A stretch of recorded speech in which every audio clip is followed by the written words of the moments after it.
चलिए बच्चा, तो आज अपन स्टार्ट करेंगे इकोसिस्टम। इकोसिस्टम इकोलॉजी का एक इंपॉर्टेंट चैप्टर है। इकोलॉजी में मेजरली 4 चैप्टर्स हैं: organisms and population, biodiversity and conservation, ecosystem और इन्वायरमेंटल इश्यूज। ये 4 चैप्टर को अगर हम मेडिकल पॉइंट ऑफ व्यू से देखें तो सबसे इंपॉर्टेंट चैप्टर्स में काउंट होते हैं। इस बार तो बहुत सारा पार्ट इसका डिलीटेड है, ठीक है, लेकिन ये सबसे इंपॉर्टेंट चैप्टर्स में काउंट होते हैं क्योंकि ये 4 चैप्टर से क्वेश्चन बहुत आता नीट में, ठीक है। सीबीएसई में भी इसका वेटेज बहुत ज्यादा है। बिहार बोर्ड के हिसाब से बात करें तो इसका वेटेज उतना ज्यादा नहीं जितना होना चाहिए, लेकिन ऑब्जेक्टिव क्वेश्चंस में इसका रोल बहुत अच्छा देखने को मिलेगा बिहार बोर्ड में, ठीक है। तो बिहार बोर्ड वाले आपके लिए ये पूरा चैप्टर इंपॉर्टेंट इसलिए ज्यादा हो जाता है क्योंकि अगर आता है तो आप फुल मार्क्स लेके निकलोगे, एक टिक करके 1 नंबर मिलेगा, है ना। सब्जेक्टिव में टीचर के मूड पे डिपेंड करेगा कि नंबर देना है नहीं देना है, ग्रामेटिकल मिस्टेक कर दिए, लैंग्वेज कैसा था, कितना बड़ा लिखे। लेकिन इसमें तो फुल एकदम मार्क्स है, आता तो मार्क्स मिलेगा, नहीं आता तो नहीं मिलेगा, सिंपल। इसको थोड़ा सा ध्यान से और थोड़ा सा डिटेलिंग कर लेंगे अपन ताकि ये सब कुछ पूरा कवर हो जाए। इकोसिस्टम ऐसे जब चैप्टर का बात करते हैं, इकोसिस्टम में हम लोग डिसाइड करने वाले हैं नेचर और उसका लिविंग ऑर्गेनिज्म के साथ इंटरेक्शन। हम सब नेचर के पार्ट हैं और हम सब जिंदा 2 कारणों से हैं। एक, हमारे आसपास कुछ जिंदा चीज है और दूसरा, हमारे आसपास कुछ नॉन लिविंग थिंग भी है जो असिस्ट करता है। हम जैसे हैं इसके लिए सिर्फ लिविंग थिंग का इंपैक्ट नहीं है, हमारे ऊपर नॉन लिविंग थिंग का भी इंपैक्ट होता है, ठीक है। जैसे हवा का, पानी का, धूप का, है ना, ऊंचाई का। ऊंचाई समझते हो? हाइट। आप जितने, उसको इंग्लिश में बोलते हैं एल्टीट्यूड। हाइट टर्म यूज नहीं करते, एल्टीट्यूड यूज करते हैं। जैसे मान लो कोई पहाड़ पे रह रहा है और जो जमीन पे रह रहा है, दोनों में फर्क होगा। जो पहाड़ पे लोग हैं उनके बॉडी में आरबीसी ज्यादा मिलेगा, इसलिए वो सेव की तरह लाल होते हैं। होता लाल, कारण आरबीसी ज्यादा है। क्यों आरबीसी ज्यादा है? क्योंकि वो जिस हाइट पे है वहां पे ऑक्सीजन का प्रेशर कम है। ऊंचाई पे जाने पे ऑक्सीजन का प्रेशर कम हो जाता है, तो ऑक्सीजन का प्रेशर कम है ना, तो हमारे बॉडी में ऑक्सीजन ट्रांसपोर्ट भी वहां कम हो जाएगा। उसको कंपनसेट करने के लिए, जितना नुकसान हुआ उसका भरपाई करने के लिए उनके बॉडी में आरबीसी ज्यादा हो जाता है। आरबीसी ज्यादा होगा तो वो ज्यादा ऑक्सीजन कैरी करेगा ताकि जो लॉस हो रहा था प्रेशर कम होने की वजह से वो कंपनसेट यानी उसका भरपाई हो जाए। हमारे यहाँ जमीन पे, प्लेन्स पे ऑक्सीजन ठीक ठाक प्रेशर का होता है, हमारे में थोड़ा कम भी आरबीसी होगा तो काम हो जाएगा, इसलिए हमारे में रिलेटिवली उनके मुकाबले आरबीसी कम होता है। एक सवाल पूछा था सीबीएसई में, सब्जेक्टिव क्वेश्चन, बिहार बोर्ड में भी पूछ सकता है, वैसे उतना कॉम्प्लिकेटेड कभी पूछता नहीं लेकिन पूछ सकता है। सवाल ये था कि अगर एक इंसान, एक ह्यूमन जो कि प्लेन पे रहता है ना, मैदानी इलाकों में, वो अगर पहाड़ पे चला जाए तो उसके शरीर में क्या चेंज होगा? एक प्लेन पे रहने वाला इंसान अगर पहाड़ पे चला जाए तो उसके शरीर में क्या चेंज होगा, ये सवाल था। और जब अपन इसका जवाब देखने गए तो उसका जवाब होगा, अच्छा, और उस सवाल को थोड़ा कॉम्प्लिकेटेड करा था। कहा कि अच्छा देखो, हम दोनों ही बता देते, कॉम्प्लिकेशन में क्यों जाए, दोनों बता दो। सीधा, अगर कोई आदमी जो जमीन पे है वो पहाड़ पे जाएगा तो उसको सांस लेने में दिक्कत होगा। क्यों? क्योंकि वहां पे ऑक्सीजन कम है, ऑक्सीजन का प्रेशर कम है। वो जो सवाल पूछा था उसमें था कि 6 महीना पहले गया है, अब क्या होगा? तो भाई जब आप नए पहाड़ पे गए थे आपको सांस लेने में दिक्कत हो रहा था, लेकिन धीरे धीरे आपका बॉडी उसके लिए अडेप्ट कर गया। अडेप्ट करने से क्या हुआ, आपके बॉडी में और आरबीसी बना और फाइनली अब आपकी बॉडी में इंक्रीज्ड आरबीसी है, ठीक है। तो अगर आपकी बॉडी में आरबीसी ज्यादा है, एक बहुत सिंपल सा चीज होगा, आरबीसी ज्यादा है तो वापस से जो ऑक्सीजन लॉस था वो कंपनसेट हो जाएगा। इस तरह का सवाल होता है। यानी हम जैसे हैं ये सिर्फ हमारे आसपास का लिविंग ही नहीं, नॉन लिविंग भी डिसाइड करता है, और इकोसिस्टम में अपन वही पढ़ेंगे क्या फैक्टर से कैसे काम करता है। इकोसिस्टम नेचर का फंक्शनल यूनिट कहा जाता है। जो अंडरलाइन करते हैं वो बहुत इंपॉर्टेंट है, एमसीक्यू, बिहार बोर्ड के लिए बहुत इंपॉर्टेंट सवाल है कि ecosystem is functional unit of nature. Nature में बहुत सारे पार्ट आते हैं, लैंडस्केप, बायोम, बायोस्फीयर। सबसे बड़ा क्या है? बायोस्फीयर। सबसे बड़ा यूनिट क्या है? बायोस्फीयर। बायोस्फीयर में क्या होता है? टोटल लिविंग ऑर्गेनिज्म जो इस यहां है धरती पे, वो सब बायोस्फीयर में।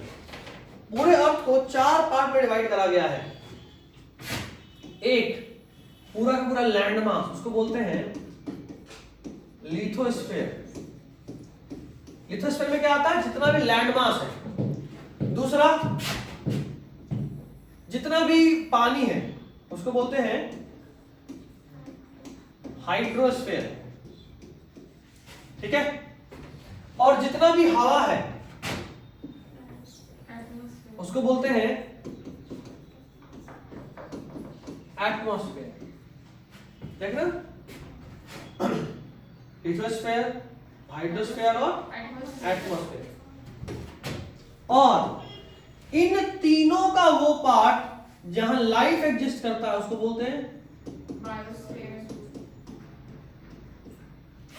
ऐसा इसलिए हम बोले क्योंकि जीवन जमीन पे भी है, इसलिए लिथोस्फीयर में भी कुछ पार्ट है। जीवन पानी में भी है, इसलिए हाइड्रोस्फीयर में कुछ पार्ट है। और जीवन हवा में भी है, इसलिए एटमॉस्फेयर का कुछ पार्ट है। लेकिन इसका क्या मतलब? धरती के अंदर चले जाए जहां लावा रहता है, लावा होता है ना धरती के अंदर, क्या वहां लाइफ मिलेगा?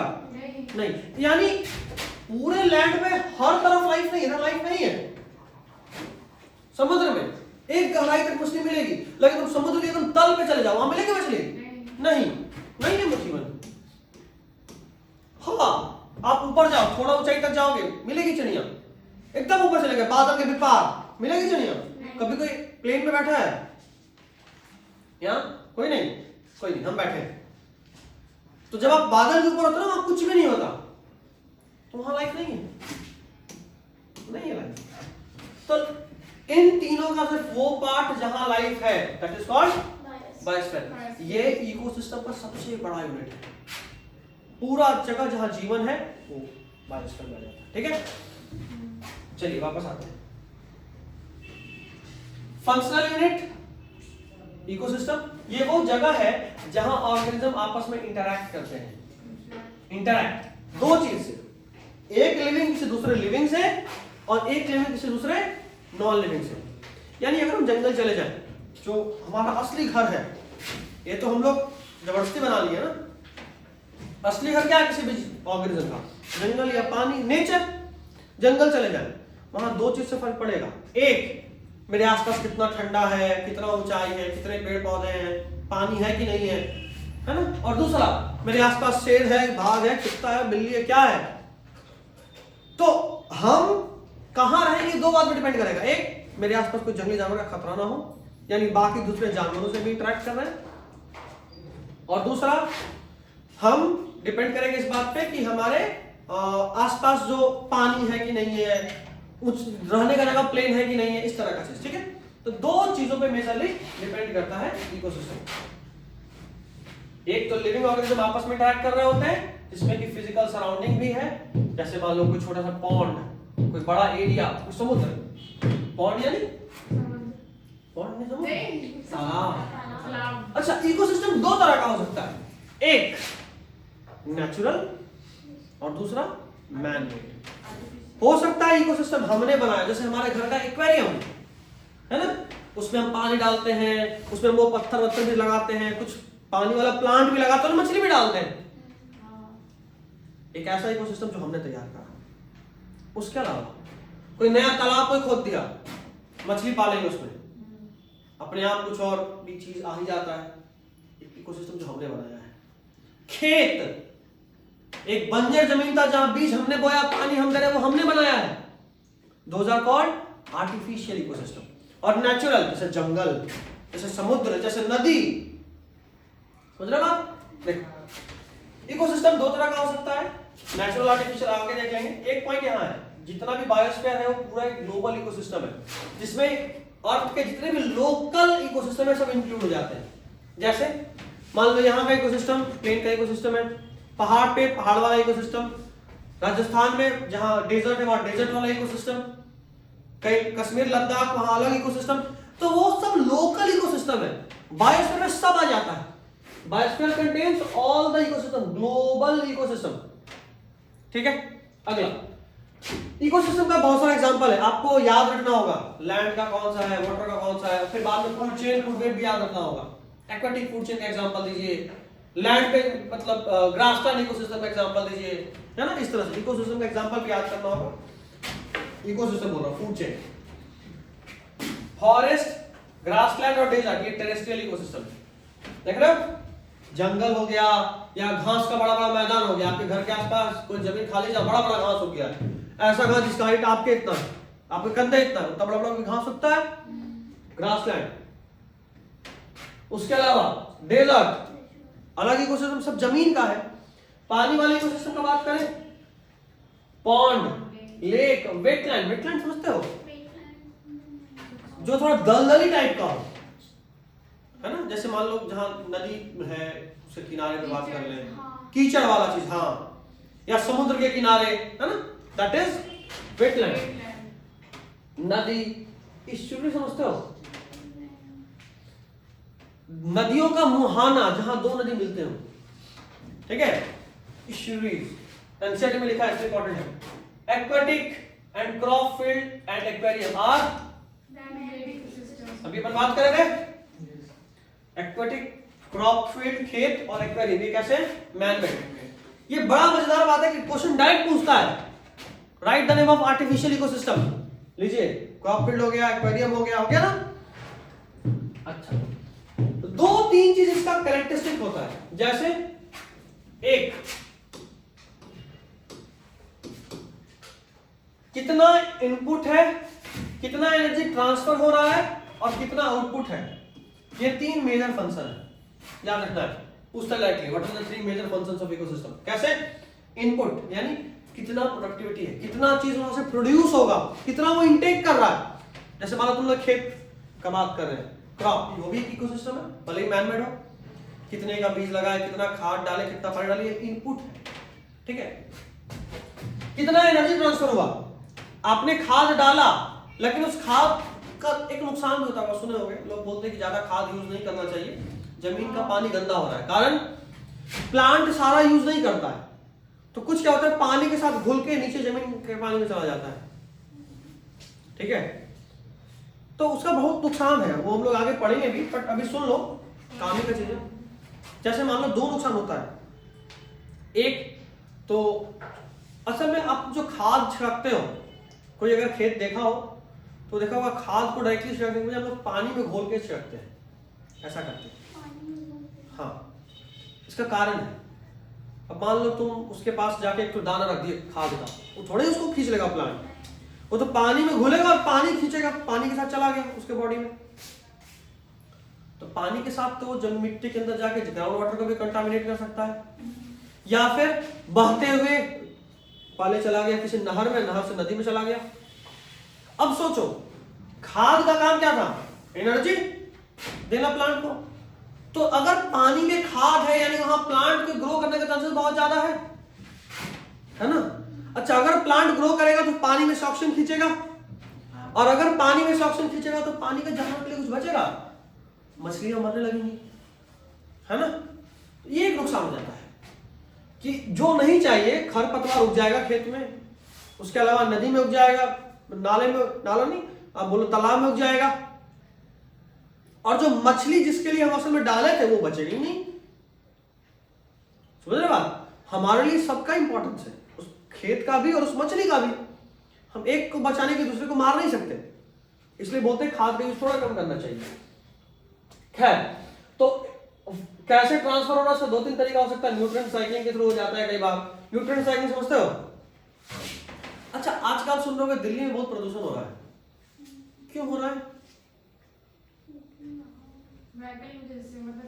व्हीकल नहीं, वहां पे तो मोस्ट इलेक्ट्रिक व्हीकल यूज होता है। फैक्ट्री का धुआं भी बहुत ऊंचा रहता है, वो सबसे बड़ा फैक्टर है वो। सबसे देख सुनोगे पराली, हरियाणा इस तरफ के किसान लोग पराली जलाते हैं, उसका धुआं उड़ के आ जाता है दिल्ली में और दिल्ली को पूरा गंदा कर देता है। हाँ बिल्कुल, काटने के बाद जलता है वो। धान मान लो उगाए, धान काट लिया, अब जो बचा उसको क्या करें, जला दिए। Slash and burning, slash and burn, हाँ बर्न, 8th में पढ़े थे, ठीक है। इसका एक नुकसान है भाई साहब, अगर वो प्लांट है, उसका शरीर भी है, मान लो आप उसका चावल का दाना निकाल ली, गेहूं का तो हटा ली, लेकिन बाकी तो उसका शरीर है प्लांट का, पत्ता, जड़, स्टेम, है ना, ब्रांचेस है। अगर आप उसको चला दे रहे हो तो आप बेकार कर दे रहे हो। अगर मान लो मेरे पास हाथ पैर है, यानी इसमें कुछ तो प्रोटीन होगा, कुछ होगा एनर्जी। अगर ये सड़ेगा तो वापस मिट्टी में मिल जाएगा, तो इसका जो एनर्जी जो इसमें लॉक था वो चला गया वापस मिट्टी में। और अगर हम इसको जला दिए तो ये तो धुआं बन के उड़ गया, उस खेत में बचा क्या? नहीं बचा। तो बेहतर तरीका होता है कि आप जो फसल उगाए और उसका जो अवशेष बचा उसका दो काम कर सकते हैं। एक तो आप जानवरों को खिला दें, उसके बाद जानवरों को गोबर में कन्वर्ट कर देना है, गोबर को तो वैसे भी खेत में डालते हैं, एक तरीका। या फिर आपके पास जो अवशेष बचा उसको प्लांट को हल्का मिट्टी खुद कोड़ी और उसमें गाड़ दीजिए, तुरंत सड़ जाएगा। पानी देते रहिए, थोड़ा सा चूना डाल दीजिए, तुरंत सड़ जाएगा।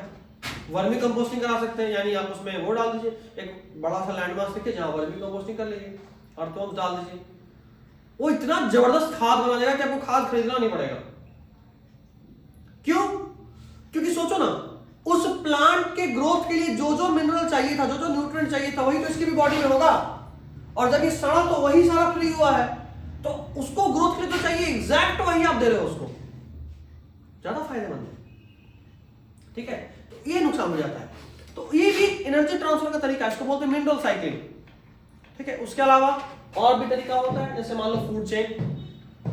एक मेढक था जो टिड्डा खा रहा था, लेकिन एक सांप की नजर पड़ गया, सांप मेढक खा गया, तो क्या वो फूड चेन, टिड्डा प्लांट खाया था, टिड्डा को खाया मेढक, टिड्डा यानी ग्रास ऊपर, उसको मेढक खाया, मेढक को सांप खा लिया, सांप को देखिए और आप मार दिए, ईगल खा लिया, वो भी ठीक है, आप मार दिए।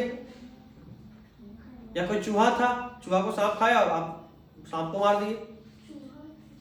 चूहा सांप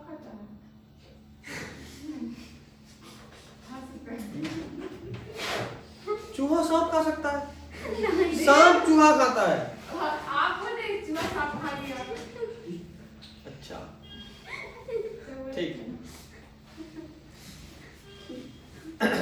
चलिए, तो ये एक प्रॉब्लम होता है। तो उससे आप जैसे सांप को मार दिए, या तो जाहिर सी बात है उसका अवशेष वहीं रह गया, वो वहीं सड़ेगा। ऐसा थोड़ा ही है मारने के बाद आप उसका अंतिम संस्कार करते हैं मस्त एकदम, वो तो वहीं सड़ेगा, तो उसका एनर्जी जो था वो सब वापस जमीन में। वैसे सबका अपना यूज होता है, अगर आप सांप मार दीजिएगा तो चूहा बच जाएगा, चूहा बचेगा वो आपका फसल खाएगा, समझे? तो हर चीज का यूज है। Next ecosystem. अच्छा इधर भी दो तीन चीज होता है बच्चा, अच्छा नहीं इसके बाद उधर पहले ये इकोसिस्टम का बात करें। इकोसिस्टम का स्ट्रक्चर कैसा होता है? देखो इकोसिस्टम में बहुत ही स्ट्रक्चर्ड है, इसमें बहुत सारे लेयर्स होते हैं, इसमें बहुत सारे लेयर्स होते हैं। प्रोडक्टिविटी वगैरह डिफाइन करें, सबसे पहले अगर हम बात करें इकोसिस्टम में बायोटिक और एबायोटिक का आपस में इंटरैक्शन होता है, बायोटिक और एबायोटिक का आपस में इंटरैक्शन होता है। उसके अलावा इसमें अलग अलग लेवल पे अलग अलग स्पीशीज का डिस्ट्रीब्यूशन है, अलग अलग लेवल पे अलग अलग स्पीशीज का डिस्ट्रीब्यूशन है। मतलब जैसे मान लो हम एक एग्जांपल लें, ग्रास हॉपर का, फ्रॉग का, स्नेक का, ईगल का, सबका अपना अपना लेवल है। ग्रास हॉपर सबसे ग्राउंड लेवल पे जो सीधा प्लांट खाएगा, उसको खाएगा फ्रॉग वो उससे ऊपर वाले लेवल पे है, उसको खाएगा स्नेक वो उसके ऊपर वाले लेवल पे है ना। तो इन सब का अपना अपना लेवल है। और उसके अलावा एक और प्लांट में भी चीज देखने को मिलता है। अगर आप जंगल में जाओगे तो आपको दिखेगा 4 लेयर में प्लांट्स हैं। जैसे एक सबसे छोटा घास फूस, छोटा छोटा सा प्लांट इतनी सा जो आपके घुटने भर आएगा, जिसको हर्ब या श्रब आप बोलते हो। थोड़ा और ऊपर आएंगे तो थोड़ा झाड़ीनुमा और बड़ा होगा, आपके कंधा तक छाती इतना आएगा, दूसरा लेयर का प्लांट। कुछ और ऊंचा आएंगे तो आप जितना बड़ा रूम है उतना बड़ा, ऐसे थोड़ा बड़ा 2 फ्लोर तक का प्लांट होगा। और कुछ प्लांट बहुत बड़ा बड़ा होगा, 4 तल्ला इतना, है ना। तो कहने का मतलब ये कि आप जंगल में जाएंगे तो वहां 4 लेयर में प्लांट मिलेगा। कितने लेयर में? 4 लेयर में। This layering is what we call as stratification. इसको अपन क्या बोलते हैं? स्ट्रैटिफिकेशन। देख लो, ट्रीज टॉप स्टार्टर में सबसे ऊपर कौन है? पेड़। और सबसे श्रब जो है वो सेकंड पे आ रहा है, जैसा हम बोले श्रब यानी झाड़ीनुमा। और नीचे हर्ब और ग्रास जैसा कि एग्जांपल दी, बॉटम यानी सबसे नीचे, ठीक है। इकोसिस्टम में क्या क्या होता है, फंक्शन, मेजर फंक्शन जो हम लोग पढ़े थे, productivity, decomposition, energy flow and nutrient cycling, ठीक है। कुछ प्रोड्यूस करना, जो मर गया उसको सड़ाना ताकि एनर्जी वापस फ्री हो, that we call as energy flow, ये फूड चेन से भी होता है। और अंत में न्यूट्रिएंट साइक्लिंग, जो एनर्जी मेरे शरीर में लॉक हो गया था मेरे मरने के बाद फ्री हो जाएगा। अभी अब जितना भी खा के मोटा हो ले, मरने के बाद जब डिकम्पोजिशन होगा या जलेंगे तो वापस वो सब कुछ एटमॉस्फेयर में चला जाएगा, कुछ पानी में चला जाएगा, कुछ मिट्टी में चला जाएगा, यही होगा। तो जो भी मेरे शरीर को बनने में न्यूट्रिएंट लगा था वो सब फ्री होकर वापस वहीं जाना है जहां से लिए थे, ठीक है। ये बहुत ही जरूरी चीज है, आप जो लिए थे आपको वो लौटाना पड़ेगा, क्योंकि अगर ऐसा नहीं करें तो अभी तक पता नहीं कितने जनरेशन आए होंगे, सब कुछ ना कुछ अपने शरीर में रखते तो दुनिया में सब डेड बॉडी होता, इंसान करने का तो जगह ही नहीं होता, है ना। इसलिए जरूरी है। तीसरा बात अपन करें प्रोडक्टिविटी, ये बहुत इंपॉर्टेंट है बोर्ड के लिए भी और नीट के लिए भी। प्रोडक्टिविटी, प्रोडक्टिविटी का बात करें तो एक पर यूनिट एरिया में एक गिवन टाइम पीरियड में, जूम कर दो,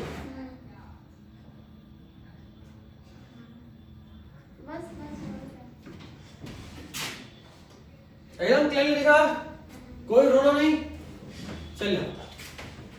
पर यूनिट एरिया और गिवन टाइम पीरियड में प्लांट कितना प्रोड्यूस करा is called primary productivity. Amount of biomass या ऑर्गेनिक मैटर जो कि कोई प्लांट प्रोड्यूस करा है एक पर यूनिट एरिया और पर यूनिट टाइम। यही मान लो हम बोल रहे हैं इतने बड़े रूम के एरिया में एक साल में कोई प्लांट, जितने भी प्लांट लगे वो कितना ग्रो करके दे रहे, कितना प्रोडक्टिविटी दे रहे, this is what we call as primary productivity. आगे मिल जाएगा, ठीक है, चलो ठीक है, नीचे मिल जाएगा जो भी, हाँ मिल गया, ठीक है।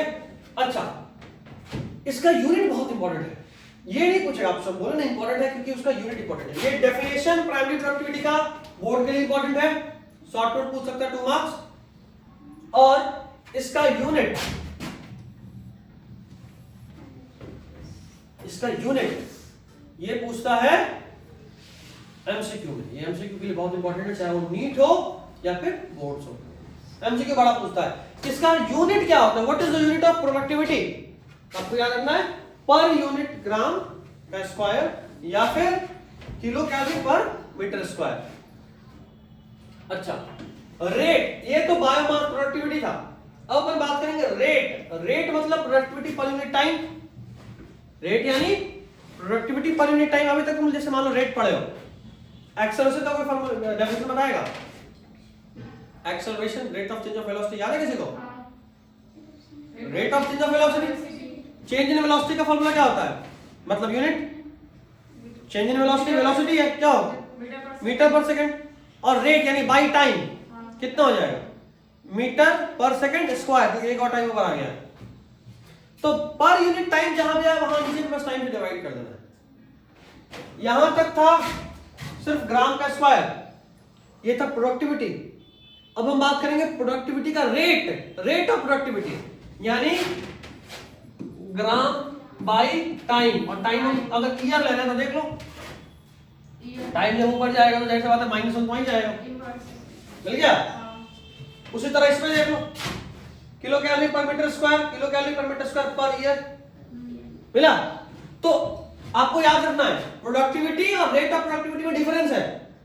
प्रोडक्टिविटी यानी हमने क्या प्रोड्यूस करा, और रेट यानी हर साल, साल दर साल मेरा रेट क्या रहा, टाइम से डिवाइड कर देने पे वो रेट में कन्वर्ट हो जाता है। क्लियर है दोनों? अब ये प्रोडक्टिविटी दो तरह का होता है, एक होता है ग्रॉस प्राइमरी प्रोडक्टिविटी, एक होता है नेट प्राइमरी प्रोडक्टिविटी। ग्रॉस और नेट मतलब ये कि हम टोटल कितना प्रोड्यूस करें, ये मेरा ग्रॉस प्राइमरी प्रोडक्टिविटी है। क्या है? Gross primary productivity. और नेट, जैसे मान लो एक एग्जांपल लेते हैं ताकि ये पूरा क्लियर हो जाए। ये पूरा आपको हम एक कहानी में खत्म कर रहे हैं, सुनना।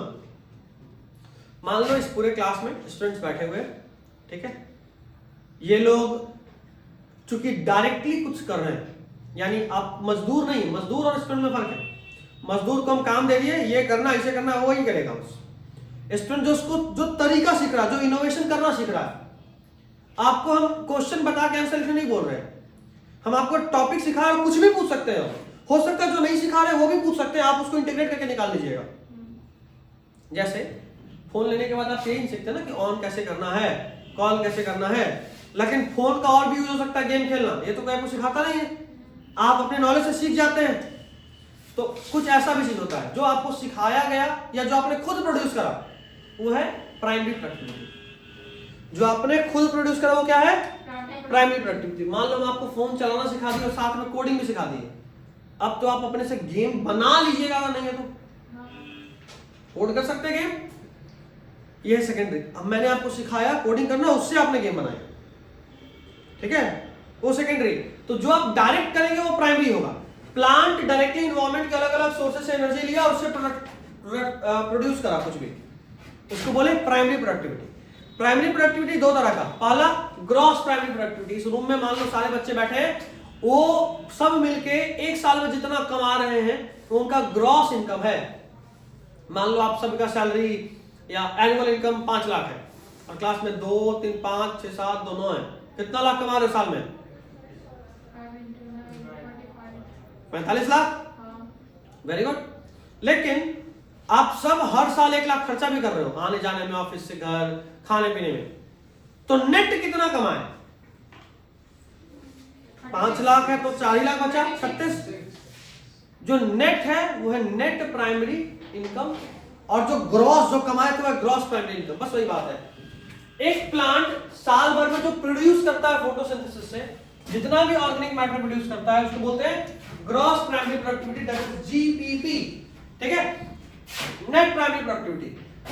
आपने जितना भी हेटेरोट्रॉप यूज कर लिया, उसके अलावा जो आपके पास बचा, या ऐसा बोलूं कि प्लांट फोटोसिंथेसिस कर रहा था, एनर्जी बना रहा था, जो बनाया वो ग्रॉस था, लेकिन वो जितना एनर्जी प्रोड्यूस करा सबसे उसका हाइट या सबसे उसका पत्ता नहीं बन गया, कुछ तो अपने जीने के लिए भी यूज कर रहा होगा।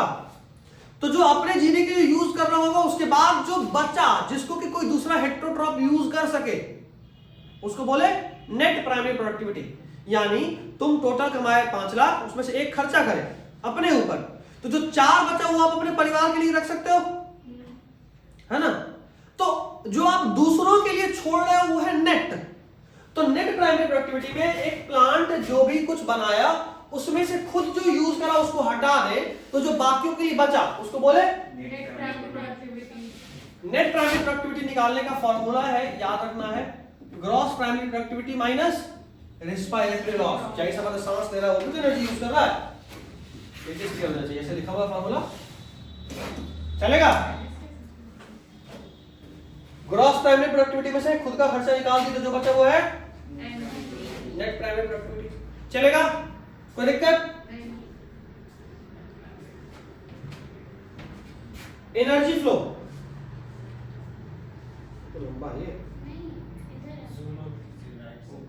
नहीं चलेगा, नहीं भाई, चौथा का 5वां यही तीसरा था ऊपर में राइट साइड। अच्छा, 1 पेज हो गया।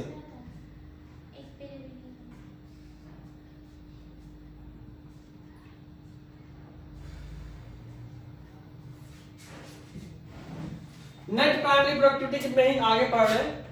प्राइमरी प्रोडक्टिविटी डिपेंड करता है कि आसपास में किस तरह के प्लांट स्पीशीज है किसी एरिया में। अगर मान लो हम बात करें डेजर्ट का, जहां सिर्फ कैक्टस है, वहां आप क्या ही प्राइमरी प्रोडक्टिविटी उम्मीद करोगे, है ना, वहां तो लिमिटेड है ना। लेकिन अगर आप मान लो यहाँ अमेज़न के फॉरेस्ट में जहाँ इतने तरह के प्लांट्स हैं, तो वहां तो ज्यादा प्रोड्यूस होगा, ठीक है, ये याद रखना। दूसरा, इसके अलावा 2-3 फैक्टर और हैं, आसपास में क्या इन्वायरमेंटल फैक्टर है, अवेलेबिलिटी ऑफ न्यूट्रिएंट्स क्या है, फोटोसिंथेटिक कैपेसिटी कितना है। जैसे मान लो जंगल में चले गए जहां बहुत सारे न्यूट्रिएंट्स हैं, तो वहां ग्रोथ ज्यादा आसानी से होगा। डेजर्ट में जहां पानी नहीं है तो ग्रोथ थोड़ा कम होगा, है ना। तो बहुत सारे फैक्टर्स पे डिपेंडेंस है। अलग अलग इकोसिस्टम में अलग अलग है। डेजर्ट इकोसिस्टम का बात करें थोड़ा कम हो जाएगा, एक्वेटिक इकोसिस्टम वहां पे भी मिट्टी नहीं है तो न्यूट्रिएंट थोड़ा कम है, फॉरेस्ट इकोसिस्टम वहां ज्यादा होगा, है ना। पूरे बायोस्फीयर का नेट प्राइमरी प्रोडक्टिविटी कितना है हर साल? 170 बिलियन टन, ये ड्राई वेट है। ड्राई वेट यानी जो ऑर्गेनिक मैटर प्रोड्यूस करे। आपके शरीर का वेट कितना होगा? सबसे मोटा कौन है यहाँ? सबसे भारी किसको ले? छोटा आकाश, कितना वेट है? तुक्का मारो। साहिल कितना होगा?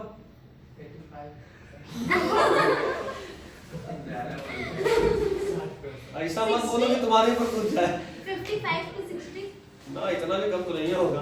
नहीं, इतना तो नहीं। 65 के अंदर होगा। क्या? 65 के अंदर। हाँ 65, हमको भी यही लगता है 60 से 65 के बीच में होगा, या बहुत से बहुत 70। 65 के अंदर होगा। ठीक। क्या ये उसका ड्राई वेट है? नहीं। शरीर में मैक्सिमम पार्ट तो पानी है, हाँ। खून में, हर सेल में। उन सबको हटा के जो ऑर्गेनिक मैटर बचेगा उसको बोलते हैं ड्राई वेट। ठीक है, तो पूरा बायोस्फीयर, जैसे हम सब भी उसमें कंट्रीब्यूट कर रहे हैं, इस 170 बिलियन टन में हमारा भी कंट्रीब्यूशन है। हम भी खा रहे हैं, हम भी कुछ प्रोड्यूस कर रहे हैं ना। हम जो प्रोड्यूस करेंगे उसको बोलेंगे सेकेंडरी प्रोडक्टिविटी।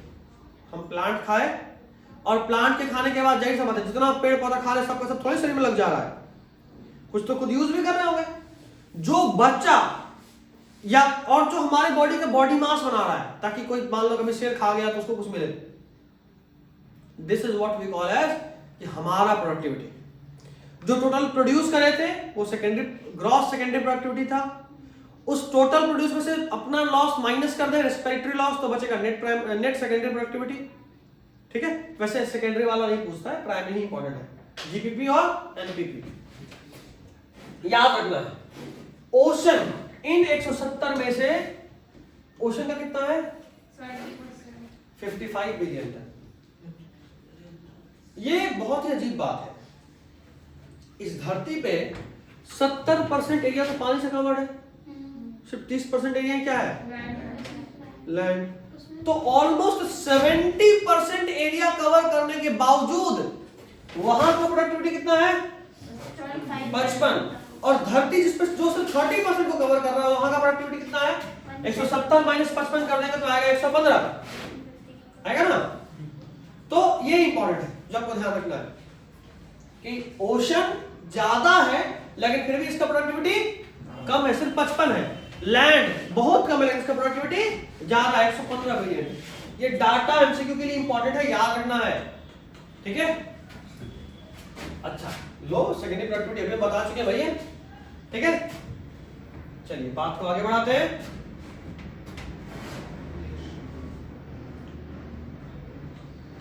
डिकम्पोजिशन का भी बात करेंगे। यहां से थोड़ा सा, अभी तक तो केवल कहानी का उतना थोड़ा मजा नहीं आ रहा होगा, अब थोड़ा थोड़ा मजा आएगा क्योंकि अब थोड़ा फ्लो मिलेगा। स्टार्ट करते हैं। सबसे पहले डिकम्पोजिशन। डिकम्पोजिशन यानी चीजों का सड़ना। डिकम्पोजिशन यानी चीजों का सड़ना। किस तरीके से कोई चीज डिकम्पोज हो रहा है उसका बहुत सारे स्टेप है। ये लॉन्ग क्वेश्चन में या शॉर्ट क्वेश्चन में आ सकता है बिहार बोर्ड के लिए। प्रोसेस ऑफ डिकम्पोजिशन या right a short note on decomposition PYQ में आया हुआ है, आ सकता है। अगर आप डिकम्पोजिशन का बात करो तो कॉम्प्लेक्स ऑर्गेनिक मैटर का टूटना टू फॉर्म इनऑर्गेनिक सब्सटेंसेस। जैसे मान लो हमारे शरीर में हम जीवन भर ऑक्सीजन ले रहे हैं, CO2, पानी, न्यूट्रिएंट, जब मरेंगे तो सब कुछ अलग हो जाएगा। तो हमारा बॉडी जो ऑर्गेनिक था वो टूटने के बाद जब इनऑर्गेनिक में कन्वर्ट हो जाए तो that is called decomposition. Decomposition का शुरुआत होता है डेट्रिटस से, डेड बॉडी या डेड प्लांट। ठीक है, तो डेड प्लांट का नहीं, जैसे मान लो पत्ता हर साल सूख के गिरता है, उसका छाल, उसका फूल, या एनिमल का डेड रिमेन, कोई कुत्ता मर गया तो उसको थोड़ी हम लोग दफनाने जाते हैं, जो हमारा वही सड़ रहा है किसी कचरे में फेंका हुआ है, वापस वहीं से डिकम्पोज होकर वापस लौटेगा वॉट एनवायरनमेंट में। उसके अलावा फीकल मैटर जो एक्सक्रीटरी वेस्ट होता है वो सब भी डिकम्पोज होता है। मास्क हटाओ। ठीक है, ये सब कुछ एक्सक्रीटरी वेस्ट जो है वो धीरे धीरे डिकम्पोज होगा। याद रखना डिकम्पोजिशन में बहुत ज्यादा ऑक्सीजन यूज होता है। डिकम्पोजिशन में बहुत ज्यादा ऑक्सीजन यूज होता है। यहां से इस चीज को एक टेक्निक के तौर पे यूज करते हैं। पानी कितना गंदा है उसको नापने का तरीका हम लोग बना दिए बीओडी। बीओडी का नाम सुने हो? बीओडी का नाम कोई बताएगा? What is BOD? जो लोग पढ़ लिए वो लोग भी बता दें। Biological oxygen demand. Biological oxygen demand. अभी हमने पढ़ा डिकम्पोजिशन के लिए क्या चाहिए? ऑक्सीजन। हम क्या करते हैं, पानी में ये चेक करते हैं कि किसी पानी का ऑक्सीजन डिमांड कितना है। तो अगर मान लो कोई पानी में ज्यादा ऑक्सीजन यूज हो रहा है, यानी उसमें ज्यादा कचरा होगा, तभी तो डिकम्पोज होने में ज्यादा ऑक्सीजन यूज हो रहा है। समझ रहे बात? समझ रहे नहीं समझ रहे? तो अगर किसी पानी का ऑक्सीजन डिमांड ज्यादा है यानी वो ज्यादा गंदा है, अगर किसी पानी का ऑक्सीजन डिमांड कम है यानी वो कम गंदा है। तो बीओडी आगे ऐसे मिल भी जाएगा, बट यहीं से रिलेट हो गया। ये याद रखना है, decomposition is largely oxygen requiring process. ठीक है, नेक्स्ट डिकम्पोजिशन का स्टेप का बात करें। ये स्टेप्स आपको याद होना चाहिए। अगर आपसे शॉर्ट नोट पूछा तो आप ये 2 लाइन लिख के ये स्टेप को अलग अलग पॉइंट बना के लिख सकते हैं, 1 पेज भर जाएगा, है ना? ज्यादा कुछ लिखना भी नहीं है। सबसे पहले फ्रैगमेंटेशन होता है। फ्रैगमेंटेशन में क्या होता है कि जो भी चीज मरा वो पहले छोटे छोटे पार्ट में टूटना शुरू होगा। जो भी चीज मरा वो छोटे छोटे पार्ट में टूटना शुरू होगा। That we call as fragmentation. Majorly अर्थों में से काम करता है। जो चीज सड़े गले चीज को या ह्यूमन एक्सक्रीटा को खाए उसको डेट्रीवोर बोलते हैं। क्या बोलते हैं? डेट्रीवोर। अर्थों में डेट्रीवोर अर्थों में सड़ा गला चीज को खाएगा और छोटे छोटे टुकड़े में कन्वर्ट कर देगा। जैसे किसी पेपर पे देखे कोई कभी चूहा बच्चा दिया हो तो कैसे छोटा छोटा टुकड़ा में कन्वर्ट काट देता है, वैसा ही चीज है। जो कचरा था, जो वेस्ट था, उसको छोटे छोटे पार्ट में तोड़ देगा, उसको बोलेंगे फ्रैगमेंटेशन। और ये काम करता कौन है? डेट्रीवोर करता है, जो कि डेट्रीटस को खाता है। ठीक, उसके बाद होता है लीचिंग।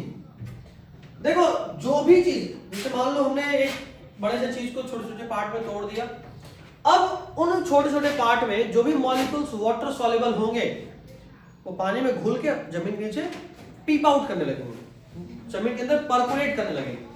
ठीक है, आप एक काम करना, नॉर्मल कोई भी कर सकता है, या सब लोग देखा होगा धनिया प्लांट होता तो कितना प्यारा होता है। धनिया को जब मिक्स में पीसते तो थोड़ा पानी पानी टाइप नहीं हो जाता, उसमें हल्का पानी में आता तो देखते गाढ़ा वाला एक तरफ हो जाएगा और जो पानी है वो हरा होकर एक तरफ हो जाएगा। पानी हरा क्यों हो गया? क्योंकि धनिया का कुछ पार्ट जो वाटर सॉल्युबल था पानी में घुल गया है ना?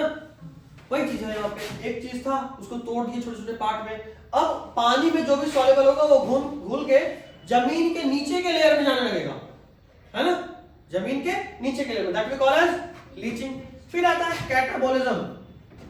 अब जो बच गया उस पे एक्ट करेगा बैक्टीरिया और फंगस। ये क्या करेगा? उस और छोटे छोटे टूटे हुए पार्ट को as an energy source use करता है, उसको खाता है और उसका बॉडी का जो एंजाइम है ये इसको डिकम्पोज करता है। ठीक है, तो आप देख लो ये कचरा जो है, ये जो डिकम्पोजिशन हो रहा है, that is a enzymatic process. कैसा प्रोसेस है? Enzymatic process. ऐसा क्यों बोल रहे हैं? क्योंकि देख लो उसमें एंजाइम यूज हो रहा है, इसीलिए आप खुद से ये काम नहीं कर सकते। उसके बॉडी का जो एंजाइम है वही टूटकर इसको रिलीज आउट करेगा, जो कि इनसॉल्युबल सब्सटेंस है, इनऑर्गेनिक। उसके बाद होता है ह्यूमिफिकेशन। जो जंगल या जिसके घर के आसपास गार्डन होगा वो देखेगा कि गार्डन में जो जब थोड़ा बारिश का दिन आता है ना तो मिट्टी काला काला दिखने लगता है। इसका मतलब ये नहीं कि मिट्टी काली है, मिट्टी तो अक्सर हमारे यहाँ ब्राउन ही है। काला इसलिए होता है क्योंकि जो पत्ता वत्ता जब सड़ रहा होगा उसमें काला दिखने लगता है। जैसे मान लो गार्डन है तो पेड़ का पत्ता जो गिर रहा है वो सब बारिश के दिन में जल्दी सड़ेगा तो काला काला काला काला हो जाएगा। देखिए कभी ऐसा? अंत में उसको बोलते हैं ह्यूमिफिकेशन। कैटाबॉलिज्म जब हो जाता है उसके बाद वो ह्यूमिड में कन्वर्ट होता है। ये बहुत इंपॉर्टेंट है। ह्यूमिफिकेशन में ह्यूमस क्या है? ये बहुत जब बार हम पूछते हुए देखे। What is humus? ह्यूमस एक डार्क कलर का चीज है, एमॉर्फस चीज है, हाईली रेसिस्टेंट। देखा?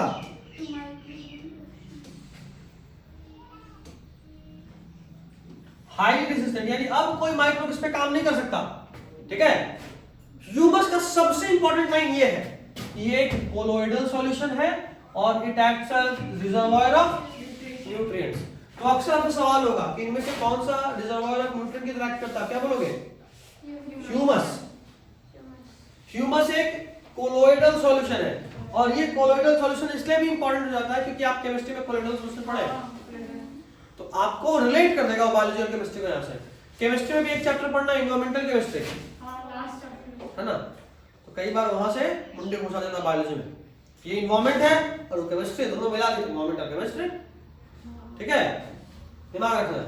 ह्यूमस ब्लैक कलर का है, एमॉर्फस है, कोलोइडल सॉल्यूशन है and it acts as reservoir of nutrients. जितने भी न्यूट्रिएंट्स होते हैं वो सब जाके इसी में रिजर्व होते हैं। ठीक है, और ह्यूमस बाद में डिकम्पोज होता है और बहुत स्लोली बाद में डिकम्पोज होकर मिट्टी में पूरी तरह से मिल जाता है। ठीक, अब अगर ह्यूमस का यूज हो गया तो ठीक है, अगर ह्यूमस यूज नहीं हुआ तो बहुत लंबे समय में धीरे धीरे वो डिकम्पोज होगा और डिकम्पोज होकर अंत में बनाएगा मिनरल्स। तो जो मिनरल यहाँ पे एक पत्ते में स्टोर था या एक प्लांट में स्टोर था, देखो सड़ने के ऑलमोस्ट 5 स्टेप के बाद वो मिनरल रिलीज करा, है ना। तो एक प्लांट के बॉडी में जो भी स्टोर था, लॉक्ड था, वो वापस वहां पर रिलीज हो गया, अब उसको कोई और यूज कर सकता है। ठीक है, अब देखिए हमने सबसे पहले पढ़ा था डिकम्पोजिशन एक ऑक्सीजन रिक्वायरिंग प्रोसेस है। उस ऑक्सीजन रिक्वायरिंग प्रोसेस में फ्रैगमेंटेशन, लीचिंग और कैटाबॉलिज्म, ये तीन एक साथ ही हो रहा था ऑलमोस्ट। ठीक है, एक साथ ही वो टूट रहा होता है, अर्थवर्म खा रहा है, जो निकलता गया अर्थवर्म की बॉडी से उसमें से जो पानी होगा उससे भाग के नीचे चला जाएगा। कुछ जो होगा बैक्टीरिया फंगस भी लगा होगा, इंतजार नहीं करता है कि पहले अर्थवर्म पूरा खा गया, ठीक है अब पानी में घुलेंगे, उसके बाद जब घुल गया ठीक है अब फंगस और बैक्टीरिया खाएगा, नहीं सब साथ साथ हो रहा होता है। ठीक है,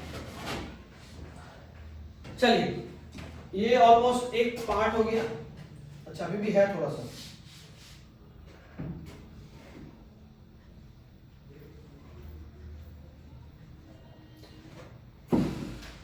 ये भी एक बार आप देख लीजिए। रेट ऑफ डिकम्पोजिशन कई बार स्लोअर होता है, कई बार क्विकर भी हो सकता है। अगर हम बात करें कंपोजिशन में, अगर ये सब है तब तो उसको टूटने में समय लगता है। लिग्निन, काइटिन बहुत हार्ड केमिकल्स हैं। ठीक है, और जो क्विकर है जल्दी जल्दी कब होगा, अगर वो नाइट्रोजन या वाटर सॉल्युबल सब्सटेंस जैसा शुगर है तो जल्दी टूट जाएगा। ठीक है, उसके अलावा डिकम्पोजिशन होने के लिए क्या क्या क्लाइमेटिक फैक्टर चाहिए? अच्छा रुक जाओ, नहीं उसके लिए नहीं है। अगर स्लो हो रहा है तो क्या, अगर टेम्परेचर कम है तो स्लो होगा। ठंडा के दिन में जल्दी थोड़ा लेट लगता है, गर्मी के दिन में जब बारिश होता है तो देखोगे वार्म और मॉइस्ट, बारिश भी है और मॉइस्ट भी है तो जल्दी होगा। ये वाला क्विकर वाला चीज। ठीक है, कोई दिक्कत इसमें? चलिए अब इसके आगे मूव ऑन करेंगे।